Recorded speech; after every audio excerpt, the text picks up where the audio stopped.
નમસ્કાર દર્શક મિત્રો, આપ જોઈ રહ્યા છો ટીવી ન્યૂઝ ગુજરાતી। હવે જોઈએ અગત્યના સમાચાર। બુલેટ ટ્રેન પ્રોજેક્ટ માટે અમદાવાદમાં 10મો સ્ટીલ બ્રિજ સફળતાપૂર્વક લોન્ચ, માત્ર 7 કલાકમાં કામગીરી પૂર્ણ। મુંબઈ અમદાવાદ બુલેટ ટ્રેન પ્રોજેક્ટની કામગીરીમાં વધુ એક સીમાચિહ્ન પ્રાપ્ત થયું છે। ગુજરાતના અમદાવાદમાં પ્રોજેક્ટના 10મા સ્ટીલ બ્રિજનું બાંધકામ સફળતાપૂર્વક પૂર્ણ કરી તેને લોન્ચ કરવામાં આવ્યું છે।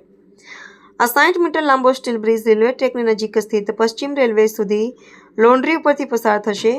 મહિનાઓનું ઝીણવટભર્યું આયોજન અને તૈયારી બાદ આ બ્રિજનું લોન્ચિંગ માત્ર 7 કલાકના અત્યંત ટૂંકા સમયગાળામાં ચોકસાઈ સાથે પૂર્ણ કરવામાં આવ્યું હતું। નોંધનીય છે કે અમદાવાદ જિલ્લાના બુલેટ ટ્રેન પ્રોજેક્ટ માટે લોન્ચ કરાયેલો આ પહેલો સ્ટીલ બ્રિજ છે। 485 મેટ્રિક ટન ધરાવતા આ પુલને ટ્રાન્સવર્સ લોન્ચિંગ પદ્ધતિથી સ્થાપિત કરવામાં આવ્યો। આ પુલને જમીનથી 16.5 મીટરની ઊંચાઈ પરથી અસ્થાયી ટ્રેસલ પર એસેમ્બલ કરાયો હતો। 12 મીટર ઊંચાઈ અને 11.4 મીટર પહોળાઈ ધરાવતો આ પુલ વર્ધા, નાગપુર, મહારાષ્ટ્ર ખાતે વિશેષ વર્કશોપમાં ફેબ્રિકેટ કરવામાં આવ્યો હતો અને તેને ખાસ ડિઝાઇન ભરેલો ટ્રેલરનો ઉપયોગ કરીને અમદાવાદ લાવવામાં આવ્યો હતો।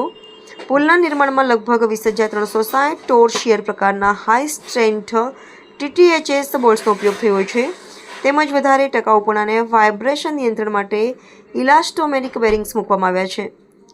28 સ્ટીલ પુલ બનાવવાની યોજના મુંબઈ અમદાવાદ બુલેટ ટ્રેન વિયાડક્ટ અમદાવાદમાં કુલ 31 ક્રોસિંગ્સમાંથી પસાર થશે, જેમાં રેલવે ટ્રેક્સ, ફ્લાયઓવર્સ, નહેર, સાબરમતી નદી પર એક રિવર પુલ ક્રોસિંગ અને 6 સ્ટીલ પુલ્સનો સમાવેશ થાય છે।